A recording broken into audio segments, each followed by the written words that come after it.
Have you ever wondered whether music has an impact on your behavior, the kind of music you listen to, the lyrics and themes surrounding it? That's what we'll be discussing in the Culture Corner today. In the Business Buzz section, as I mentioned last week, we shall be going through compound interest from the article Multidisciplinary Thinking by Peter Kaufman. In the life lesson section, we'll be dealing with offense versus forgiveness and dive into that a little bit. And in the film focus section, we'll just do something a bit lighthearted and fun and talk about films, advancement in technology versus the nostalgia of old films. All that coming up on the TeensTake podcast. Before we begin, all relevant links and information will be in the description both on YouTube and Spotify.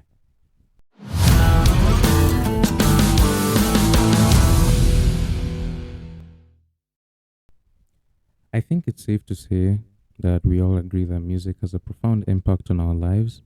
It shapes our moods, attitudes, and behaviors in powerful ways, even when we don't realize it.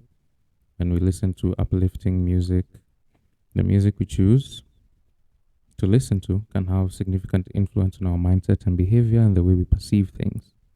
But what happens when the music we love might contain, for lack of a better word, explicit themes or words for that matter, and how these can affect our well-being. So the power of music.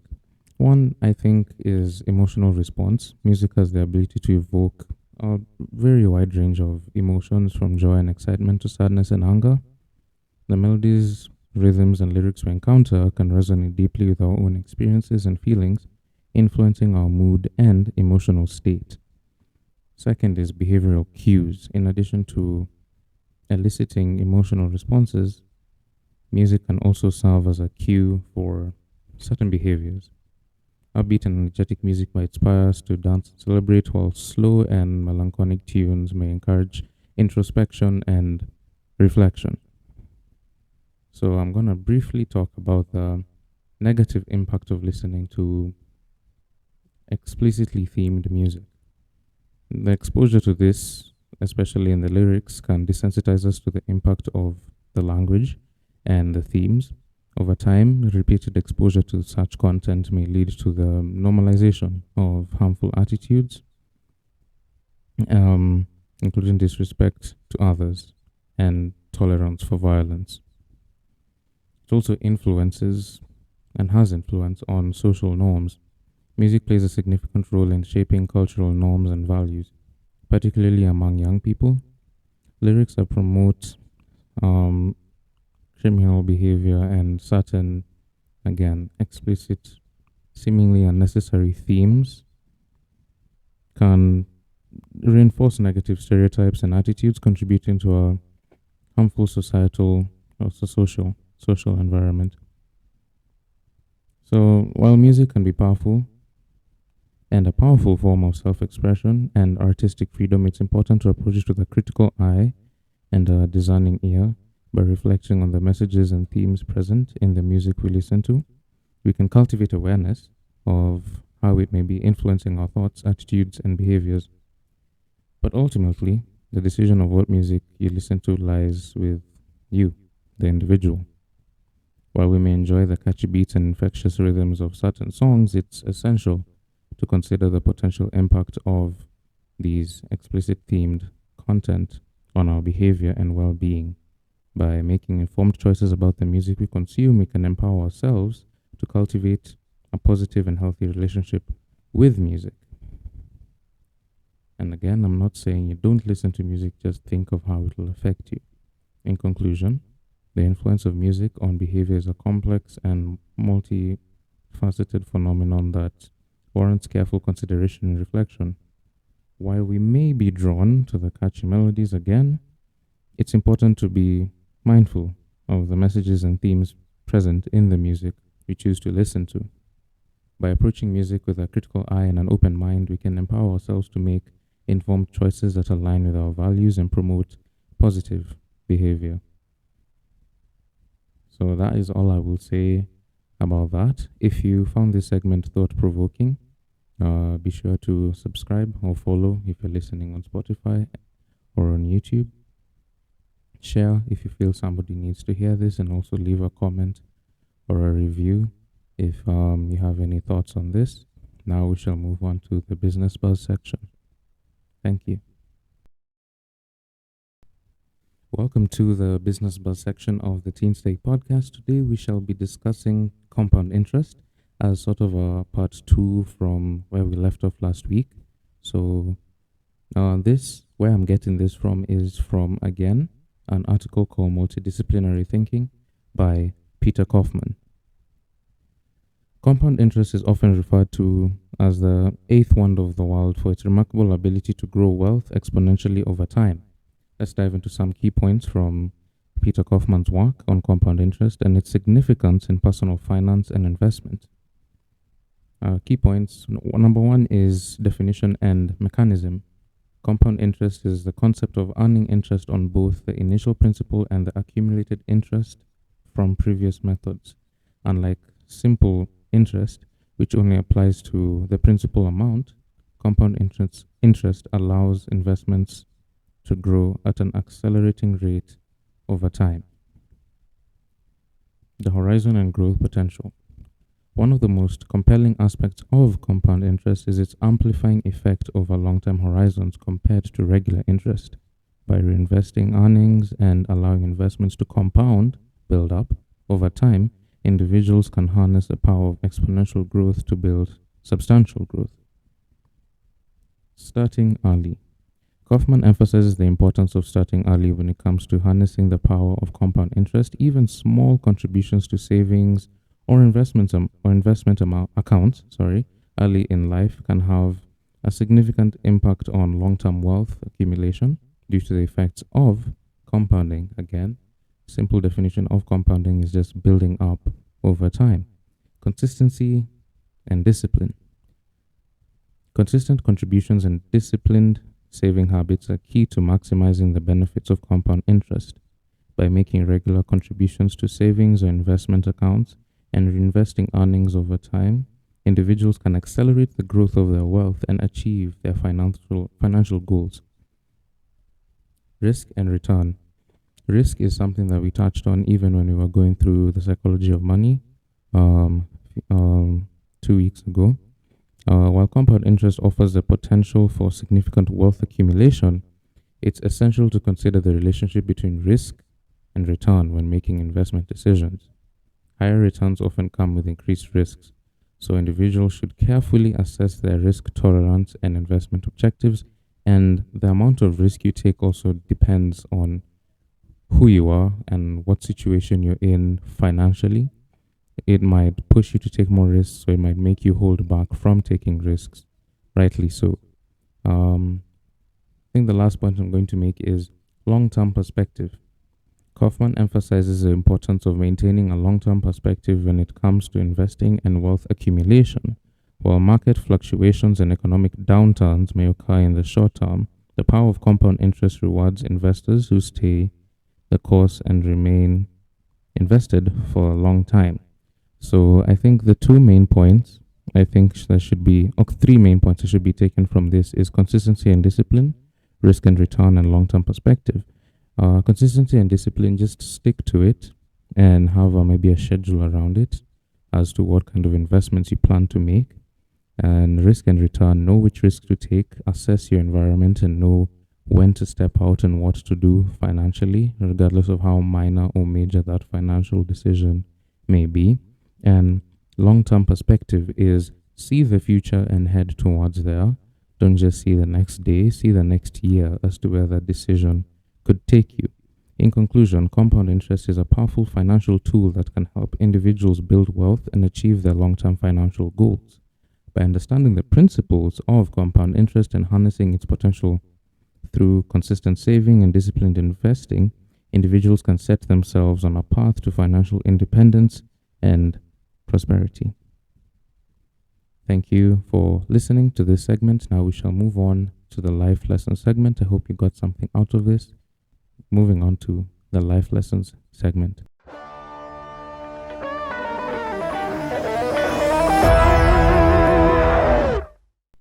As a teenager, or as anyone who's listening to this, I'm sure you have been offended before, whether directly or indirectly. It could have been a family member or a friend, it could have been something you read, saw, listened to.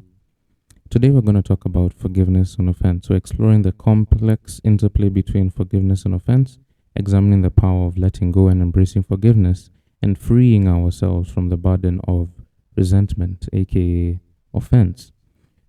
Forgiveness is a transformative act of compassion and liberation, offering healing and reconciliation in the face of hurt and betrayal and other forms of negativity. However, the choice to forgive is often challenged by the deep wounds of offense, which is carried by many, many people, leaving us grappling with feelings of anger, resentment, and pain. Today, we'll explore the profound implications of forgiveness and offense, drawing insights from both philosophical and religious texts. We're going to start with the forgiveness definition and meaning. Forgiveness is the act of releasing resentment, anger, or the desire for revenge against someone who has wronged us, whether directly or indirectly. It involves letting go of negative emotions and choosing to extend compassion and understanding to ourselves and others. Healing and liberation. Forgiveness is a powerful tool for healing emotional wounds and freeing ourselves from the shackles of bitterness and resentment. By letting go of past hurts and embracing forgiveness, we open the door to inner peace, reconciliation, and emotional well being. There are many religious traditions emphasize the importance of forgiveness as a central tenet of spiritual practice. For example, in Christianity, forgiveness is exemplified through teachings such as forgive us our trespasses as we forgive those who trespass against us, which is in the Lord's Prayer. Similarly, in Buddhist Sanskrit, forgiveness is viewed as a path of liberation from suffering and cultivation of compassion towards all beings.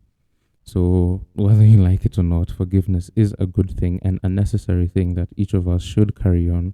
And it is not easy to forgive. It is not easy at all to forgive people. So now we move into the root cause to now initiate that forgiveness, which in most cases is offense. First point, impact of holding on to offense. Holding on to offense can have profound consequences for mental, emotional, and spiritual well being. It can poison our relationships, hinder our personal growth, and perpetuate cycles of negativity and resentment. Philosophical texts offer insights into the nature of offense and its impact on human consciousness. For example, the Stoic philosopher Epictetus wrote, "It is not he who reviles you or strikes you who insults you, but your opinion that these things are insulting." This perspective reminds us that our perception of offense is often influenced by our own thoughts and beliefs.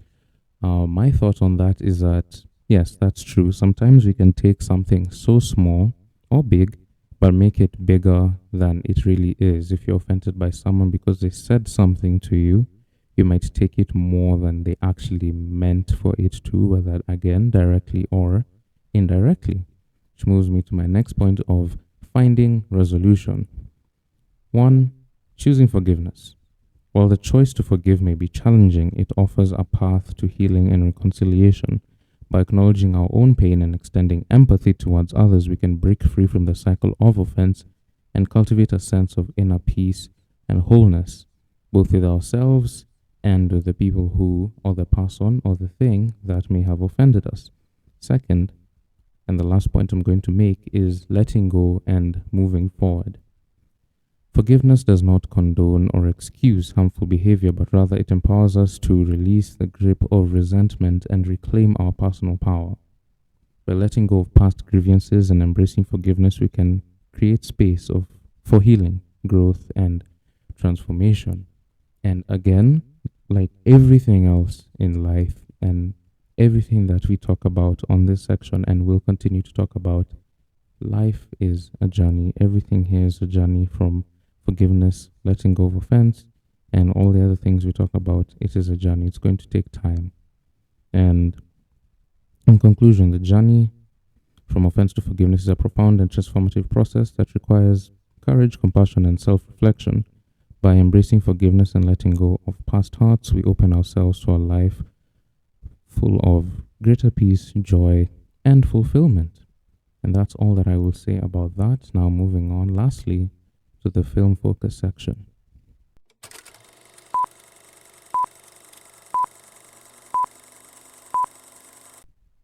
Nostalgia and innovation are, in most cases, seen, at least in the film industry, as two things that cannot go together or that are difficult to put in the same box, in the same movie or series. Today, we're diving into the magical realm of animated classics, examining the timeless appeal of beloved favorites and the innovative storytelling techniques shaping contemporary modern animation.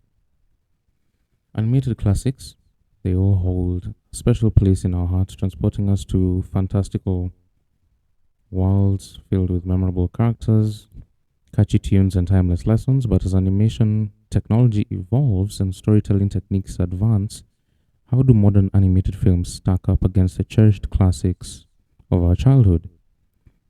Today we shall discuss that.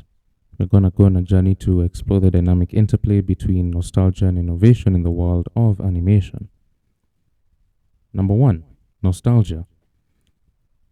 Beloved favorites. From Disney's Lion King to Pixar's Toy Story, animated classics have left an indelible mark on our collective consciousness, shaping our childhood memories and influencing our love for storytelling. These timeless films evoke feelings of nostalgia and sentimentality, transporting us back to a simpler time filled with wonder and imagination. You just get completely lost in the movie without having to think about anything political or stuff like that. Enduring themes. Animated classics often explore universal themes and values that resonate across generations, from friendship and bravery to love and self discovery. These enduring themes serve as the foundation for timeless stories that continue to captivate audiences of all ages, transcending cultural barriers and certain societal norms. Second is innovation, technological advancements. With advances in animation technology, contemporary filmmakers have pushed the boundaries of what's possible on the big screen, creating visually stunning and immersive worlds that rival the imagination. From CGI to 3D animation, modern animation techniques have revolutionized the way stories are told, offering filmmakers unprecedented creativity, freedom, and flexibility. Today's animated films embrace a large range of storytelling styles, genres, and themes, reflecting on the ever changing landscape of cinema and the world we live in.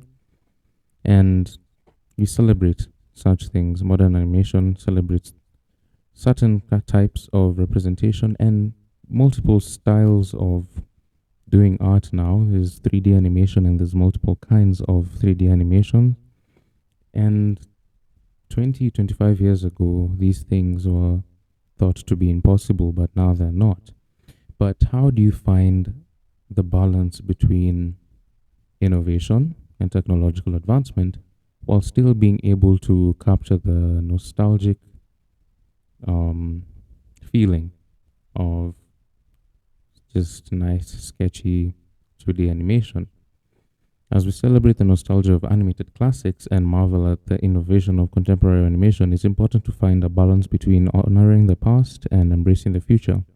While we cherish the timeless magic of beloved favorites, we also welcome the fresh perspective and bold visions of emerging storytellers.